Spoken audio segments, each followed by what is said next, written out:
নাই। একটা সেকেন্ড মাত্র তুমি আমাকে দাও, আমি দুনিয়াতে কিছুক্ষণ মাত্র থাকতে চাই, একটা সেকেন্ড থাকতে চাই। আল্লাহ রাব্বুল আলামিনের হুকুমের কারণে ফেরেশতা ডাক দিয়ে বলবেন, ও আল্লাহ তাআলার বান্দা, আল্লাহ তাআলার হুকুম হয়ে গেছে, আমি আর তোমাকে সময় দিতে পারলাম না। তোমাকে এক্ষুনি এই মুহূর্তে একটা সেকেন্ড তো থাকলো দূরের কথা, একটা নিঃশ্বাস তুমি বের করে দিয়েছো, আবার সেটা সারার পর তুমি যা আবার নিঃশ্বাস ভেতরে নেবে, এইটুকু সময় পর্যন্ত তোমাকে দান করা হবে না। চিৎকার মেরে বলেন কথা ঠিক কিনা? আমার মুসলমান বাপরা আমার কথাগুলো কি দিলের কান্দে শুনতে হবে, মাথার মগজ দিয়ে কথাগুলোকে বোঝার চেষ্টা করতে হবে। এই দুনিয়ার জিন্দগি কিন্তু শেষ নয়। আমার আপনার জন্য কিন্তু একটা বিশাল একটা জিন্দগি অপেক্ষা করতেছে। তার নাম কি? পরকাল জীবন। তার নাম কি? পরকালের জিন্দগি। এমন একটা জিন্দগি আল্লাহ রাব্বুল আলামিন আমাদের আপনাদের জন্য তৈরি করে দিয়েছেন। আল্লাহ রাব্বুল আলামিন দুনিয়ার জীবনকে আল্লাহ তাআলা সুখ এবং দুঃখ দুটো দিয়ে মিশ্রণ করে তৈরি করেছেন। কথা বলেন ঠিক কিনা? দুনিয়াতে সুখ আছে, শান্তি আছে, আবার দুনিয়াতে দুঃখ আছে। কথা বলেন ঠিক কিনা? কিন্তু আল্লাহ রাব্বুল আলামিন আখিরাতের জিন্দগি দুটি ভাগ করে দিয়েছেন। একটার মধ্যে শুধু সুখ আর সুখ, আর একটা জিন্দগি যেখানে শুধু দুঃখ আর দুঃখ, যেখানে শুধু কষ্ট আর কষ্ট। কেউ কিন্তু আমার আপনার জন্য কেউ এগিয়ে আসবে না। কথা বলেন ঠিক কিনা?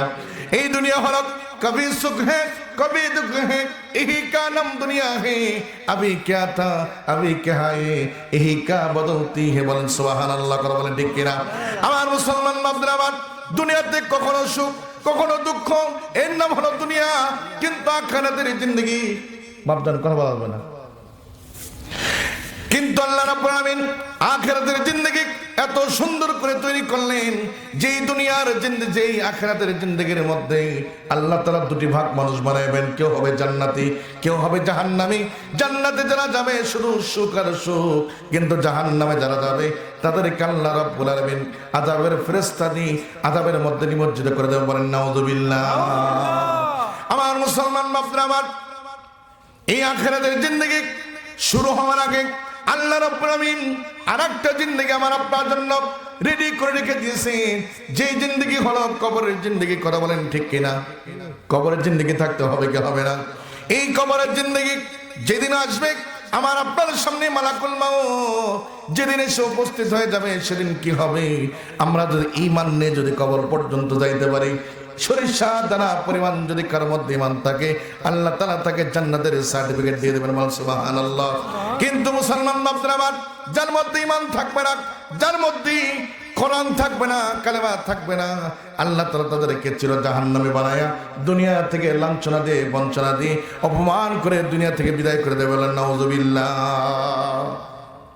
আমার মুসলমান বান্দা আমার, পর্দার অন্তরালের মা বোনেরা, আপনাদের সকলের উদ্দেশ্যে আমার কাছ থেকে একটি কথা সুন্দর করে হৃদয়ঙ্গম করতে হবে।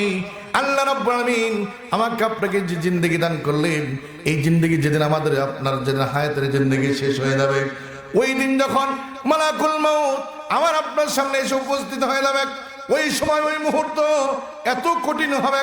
আজরাইল মালাকুল মাউত আল্লাহর নবীজি সাল্লাল্লাহু আলাইহি সাল্লামকে ডাক দিয়ে বলতেছেন, নবীজি আমার বড় ভয় হয়, আমার বড় টেনশন হয়। ওগো নবীজি, আপনার উম্মতের জন্য কি উপায় হবে আমি জানি না। মালাকুল মউত বলতেছে, নবীজি মৃত্যুর যন্ত্রণা এত বেশি কঠিন, এত বেশি কঠিন হবে যেন জীবিত অবস্থায় একটা ছাগলকে যদি আপনি জবাই করার পর তার শরীর থেকে চামড়াটা ছিললে যেমনটা কষ্ট হয়, এর চাইতেও অধিক পরিমাণে কষ্ট হবে একজন মানুষের শরীর থেকে তার রূহটা বের করার সময়। বলেন আল্লাহু আকবার। আমার মুসলমান বান্দা আমার, এত কষ্ট হবে। আল্লাহর নবী সাল্লাল্লাহু আলাইহি সাল্লাম মালাকুল মাউতকে, আজরাইল আলাইহিস সালাতু ওয়াস সালামকে ডাক দিয়ে বলতেছেন, মালাকুল মাউত, ও আজরাইল, তাহলে বলো দেখি আমার উম্মতদের কি অবস্থা হবে? আমার উম্মতদের কি অবস্থা হবে? তাদের মালাকুল মাউত তুমি যখন তাদের সামনে আসবে, তাদের মৃত্যু যন্ত্রণা কেমনে কমানো যায়? আল্লাহর নবী সাল্লাল্লাহু আলাইহি সাল্লাম এই কথা জিজ্ঞাসা করার পর মালাকুল মাউত ডাক দিয়ে বলতেছেন, ও নবীজি রাসূলুল্লাহ সাল্লাল্লাহু আলাইহি সাল্লাম, তাহলে কান পেতে শুনে রাখেন, আপনার উম্মতরা নারী এবং নর, যারা নর এবং নারী, পুরুষ এবং মহিলা, যারা দুনিয়াতে থাকবে ওই সমস্ত নারী পুরুষেরা যদি আপনার উপরে মহাব্বত এবং প্রেম ভালোবাসা নেই, আপনার মধ্যে আপনাদের অন্তরের মধ্যে যদি আপনার মহাব্বত থাকে, প্রেম ভালোবাসা থাকে, এইটা প্রেম ভালোবাসা নিয়ে যদি তাদের জবানের মধ্যে বেশি বেশি পড়তে পারে সাল্লাল্লাহু আলাইহি ওয়াসাল্লাম পড়েন, সাল্লাল্লাহু আলাইহি ওয়াসাল্লাম, সাল্লাল্লাহু আলাইহি ওয়াসাল্লাম। বারবার যদি আমি আপনি এই যদি দরুদ শরীফের যদি মালা গাঁথতে পারি, এর বিনিময়ে আমাদের অন্তত পক্ষে আল্লাহ রাব্বুল আলামিন মৃত্যুর যন্ত্রণাটা কমায় দেবেন। বলেন সুবহানাল্লাহ। আমার মুসলমান বাপরা, আমার এই মৃত্যু যন্ত্রণা যদি কমাইতে চাই তাহলে রাসূলের উপরে মহব্বত থাকা দরকার আছে না নাই? কথা বলে আছে না নাই? রাসূলের মহব্বত প্রেম ভালোবাসা নিয়ে বারবার জবানের মধ্যে জারি রাখা দরকার।